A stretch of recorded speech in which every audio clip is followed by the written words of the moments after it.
Olá! Vamos mergulhar hoje numa ideia do Nassim Nicholas Taleb que, olha, pode virar a chave de como a gente enxerga o mundo. É o conceito de antifrágil. A ideia é bem direta, mas o impacto é gigante. Imagina só, e se algumas coisas, em vez de só aguentarem o tranco, ficassem ainda melhores por causa do caos? Pois é, a pergunta central que o livro nos joga é essa. E se o estresse, a incerteza, a volatilidade? E se tudo isso não for o inimigo? E se for, na verdade, o ingrediente secreto para a força? É uma ideia que vai totalmente contra o que a gente aprendeu sobre risco, sobre segurança. Para a gente entender isso, a gente precisa ir um passo além daquela ideia de ser resiliente. O problema que o Taleb aponta é que essa nossa mania moderna de querer controlar tudo, de eliminar qualquer imprevisto, acaba ironicamente deixando a gente muito mais fraco. Pensa bem, a gente tenta suavizar tudo, né? Na economia, na vida, a gente quer um caminho reto, sem solavancos. Só que, ao fazer isso, a gente cria sistemas que parecem super estáveis por fora, mas na verdade é como esticar um elástico ao máximo. A gente não vê a tensão se acumulando, até que, de repente, tudo arrebenta. E não é um probleminha, é um colapso total. E essa imagem aqui é genial para explicar o que ele chama de o problema do peru. Imagina a vida de um peru. Por 1000 dias, ele é alimentado, bem tratado, tudo na vida dele confirma a regra: o ser humano é meu amigo e a vida é boa. A confiança dele aumenta a cada dia, até que no dia 1001 chega o dia de ação de graças. Moral da história? A ausência de um problema no passado não significa que está tudo seguro para o futuro.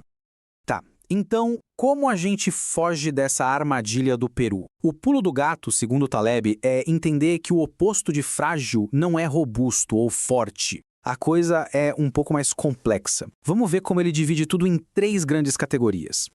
Olha só que interessante. A gente tem o frágil, pensa numa taça de vidro. Qualquer pancada quebra. Ele odeia o caos. Depois temos o robusto. Pensa na fênix. Ela aguenta o fogo, resiste ao choque e volta a ser o que era antes. Fica igual. Mas a grande sacada é a terceira categoria, o antifrágil. O melhor exemplo é a hidra da mitologia. Você corta uma cabeça e nascem 2 no lugar. Ou seja, ela não só sobrevive ao ataque, ela fica mais forte por causa dele. O antifrágil ama o caos. Ele se alimenta da desordem. Ok, a teoria é fantástica, né? Mas e na prática, como é que a gente usa isso na vida real? Bom, agora a gente vai ver algumas ferramentas práticas que o Taleb sugere para a gente começar a construir essa antifragilidade. A primeira ferramenta já quebra uma regra que a gente ouve toda hora. Sabe aquela história de buscar o equilíbrio, o caminho do meio, ser moderado em tudo? Então, a abordagem antifrágil diz para fazer o oposto. Em vez de ficar no meio termo, a ideia é combinar 2 extremos. E isso nos leva à estratégia do halter. O nome vem daquele peso de academia, com um peso nas 2 pontas e nada no meio. A ideia é colocar, digamos, 90% dos recursos em algo extremamente seguro, que não tem como dar errado. E os outros 10%? Esses a gente joga em algo de altíssimo risco, mas com um potencial de ganho gigantesco e ilimitado. O pior que acontece é perder aqueles 10%. Mas, se uma dessas apostas arriscadas der certo, o retorno é absurdo. Você limita drasticamente seu prejuízo e deixa a porta aberta para ganhos explosivos. A próxima ferramenta é a via negativa, que é basicamente a arte de melhorar as coisas pela subtração.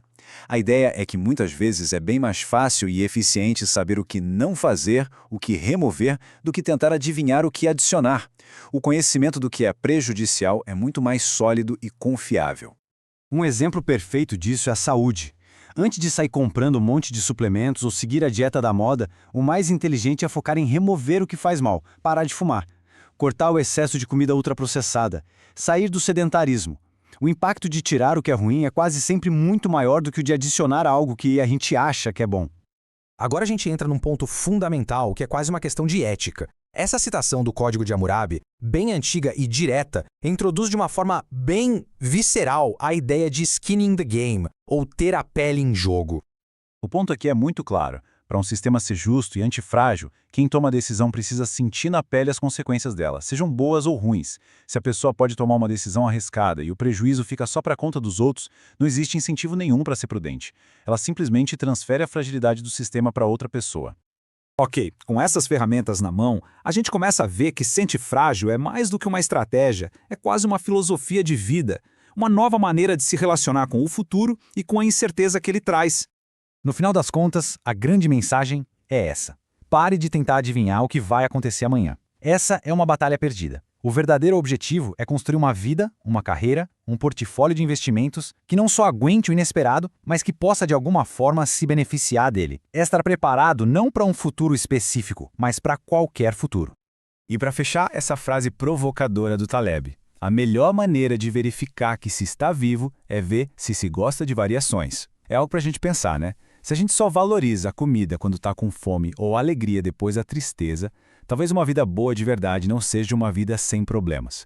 Talvez seja uma vida que abraça os altos e baixos. A reflexão que fica é, será que a gente está construindo uma vida que se fortalece com a bagunça do mundo?